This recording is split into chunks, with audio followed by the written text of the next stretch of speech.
So we're doing this wargaming thing. I love the build and paint. I love the collecting, the terrain. I love the narrative where we can set up our miniatures and as a tabletop general, in whatever system you're playing, immerse yourself in that. I love the idea of Tactica, trying to win. I'm going to do my best, absolutely, to win. I'm also going to go for a good amount of tabletop glory. And then the social aspects. I have to say, winning a lot of games, losing a lot of games, pulling off some Tactica, pulling off Tactica that didn't really work, coming up with great ideas, investing battle points into it, and to find out that they go up in flames. The social aspects are so important to me. The ability to step out of space and time, the ability for you and I to sit down, take some time out of our responsibilities in life and do this wargaming thing. Like, that's powerful. So within that framework, I love big games. I love games where we can have like 10 or 15 players on each side. I bring my miniatures, you bring yours, they bring theirs, and we have a massive battle, like real time, thousands and thousands of miniatures on the table. So what I wanted to push up to the archive here was some tabletop mass combat Tactica, where if you're playing as part of a team, things dynamically change. They dynamically change because you have your responsibility to your miniatures, but you've also got to work with the team, and you're also going up against multiple other players on the opposite side. There's a lot of unique advantages. So jumping into that, there's two things that you can't control, one thing that you can control, and that's the one thing that we can control in wargaming. Fog of War, a lot of back and forth. We want to focus on the things that we can control, and the things we can't control, try to build in some safeties, try to build in a plan to minimize it. I can't eliminate, I can only minimize. So the first thing I can't control, the skill level of the players on my team. I don't mean that from an elite point of view. Everyone's welcome to play, but we have different skill levels, different abilities. Maybe I've been playing the system for years. Maybe I've been playing another system for years, and I come in and I play this system, and I've only been playing a couple of weeks. Maybe you've been playing a few months. Maybe I play one army. This has happened where I'm playing Warhammer 40K, playing my Space Elves, playing my Grey Knights, Necrons. I've been in big games where it's like, Fritz, we also need you to take control of this Guard Legion. And I'm like, I haven't played Imperial Guard in forever. Well, different skill levels. So I can't control the team. The best thing I can do is, once the team is assembled, figure out what we're good at, mobilize that. What we're not so good at, then build in some security, build in some defenses for that. Second, the dice. I can't control the dice. I can influence them. I can build dice pools. I can pick the appropriate targets. But the dice are going to be kind of back and forth, and you never really know. What I can control, the third thing, is the plan, the battle plan. It's not just me playing. It's the other players on the team, and we win or lose as a team. If I lose my entire army and we win, we still win. And not only have we won, but I have achieved tabletop glory by making that sacrifice. So within that framework, the first thing you want to do if you're playing a multiplayer game is sit down, and this could be, a little bit before the game. We've had battle meetings the night before or a few days before. It could just be like, look, get there 15 minutes early, and we're going to meet in the war room and figure this out. But look at your players. Look at the mission. Look at all the knowns. Sometimes you know the mission. Sometimes you know the opponents. Sometimes you don't. But you know the armies you have. And come up with a plan for every player on your team. And agree with this. Agree with this plan and say, look, stick to the plan no matter what. We win or lose as a team. Easier said than done. Easier said than done. A lot of kind of egos in wargaming, especially big games. You'll feel better winning. What do I mean by that? Well, one game when I was playing my Samhan, my Eldar, Space Elves, I've got jet bikes, I've got Vipers, I've got everything flying around, Space Elf, spacecraft and stuff.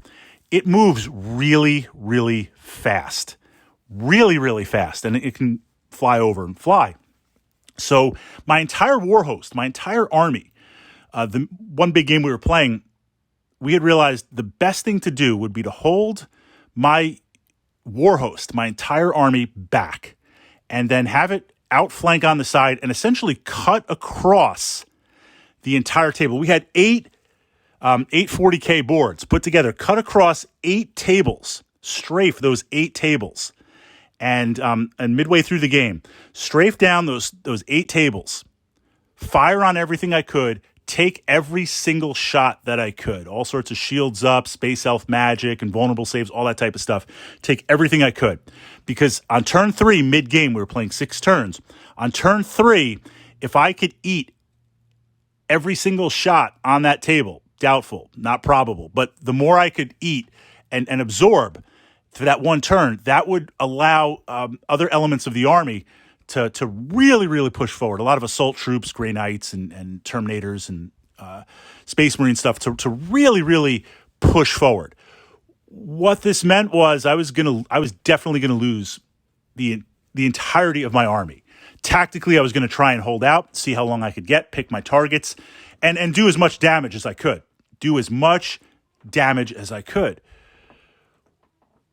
Turn 3, I roll out. I made it to table 6. I did some good damage. I wanted to do more, but making it to table 6, turn 3 to turn 4 to turn 5, I was absolutely eliminated. My entire army destroyed. That was the best way, based on my skill and what I brought to the table, to bring. So sometimes the different battle groups that you might have, your job might be, look, hold this tower, this las battery, and these Death Strike missiles need to be going off every single turn. We need absolute control. You need to sit here and defend this and utilize this. If you're attacked, counterattack. If you're not for the whole game, that's fine. Maybe your forces are enough of a deterrent where the other players will say, no, we're not going to go for it. And now you're just punishing them with las fire and Death Strike missiles. Another aspect might be, look, you're going to have to hold the line. Send in your conscripts. Send in your guard. Right? We had one player, real time, real figures, GW loves them, 2,000 Imperial Guardsmen on the table. And they weren't penal legions. They were solid guardsmen. Their job was just to stand there the whole game and walls of las fire. So going in with a plan and accepting your role and sticking to the plan no matter what. So I'm zipping my whole war host down the table. I'm taking massive losses. Guys are just lighting me up, and they're like, we're blasting Fritz. This is great. I could have said during the first phase to say, look, I'm taking too much. I'm out. I'm pulling back. Like, no. This is the job. This is what everyone is relying on. So have that game plan to go in and figure out what you're going to do, what you're going to stick to, and be good with it. Easier said than done. But if you do that, then that right there is like 60% of it. Now, the other aspect, you got to take responsibility. You need a battle leader. You need a commander. You need one person that can make a decision. Hopefully they make the right decision. Hopefully they make the best decision. But if they make that decision, everyone else on the team abides by it and does it tactically. And ideally speaking, this person plays a smaller battle group or a smaller element of the army, the overall, combat group. So this way, things are a little bit less hectic for them. So they can kind of look at the entire table. They can look at the entire aspect of the battle. This person is responsible for making calls where you might say, look, Fritz's stuff is zipping down the table. He's doing a lot of damage, but now he's got to table 3. And there's some powerful units right there. They're really going to fire on him. But if we can drop some Basilisk artillery right on top before that, roll it out, we might be able to punch through and have him last another table. So that decision, do we do it or not? I'm saying, me, the Space Elf player, yes, that would be great. The Imperial Guard player on the team might say, well, I had other plans. I got to hold this on this side, and I wanted to send some firepower there. We don't have time for that back and forth. We discuss it. We debate it as equals, as players. But if we can't unanimously decide, then we need a tiebreaker. Or we need an overall commander to say, no, this is what we're doing in that moment. Or if a commander says, look, everybody pull off one unit. we've just punched through here, right? This tank exploded, apocalyptic explosion, massive. Now there's actually a physical opening on the table. And if we all send a unit up there, we can gain real-time 12 to 16 inches push forward towards that objective. It's got to happen. Everyone do it.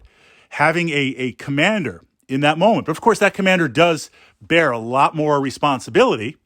They've got to make the best calls that they can. And I'm not saying it should be the most experienced player. It shouldn't. There's a lot of honor in other things. It's kind of funny studying martial arts and martial arts history. When we look at warriors, there's different ways to earn honor on the battlefield. And one of the ways to earn honor on the battlefield is a junior, right, warrior working with a senior warrior. For the senior warrior to step back a little bit, still keep an eye on that junior warrior, but to step back a little bit and let them deliver the killing blow. Let them have some of the glory. Let them have some achievement, even if they need a little bit of help, because allowing them, being a junior warrior, to get that victory, to get that achievement, to get that honor, that prestige, there's honor in that. So I say that from that framework. Tabletop wargaming, the commander for your side, they don't have to be the most senior. They might be brand new to the game, and you can kind of help them, but let them make the calls. First of all, it's only a game. We do want to win. It's only a game. Let them make the calls. Let them be the overall general. Imagine what that can do for their tabletop glory, for their wargaming prestige, that they commanded the legions and they made those decisions and they won. That's worth the price of admission. But putting that aside, to have one person that can make that call, so important, so vital.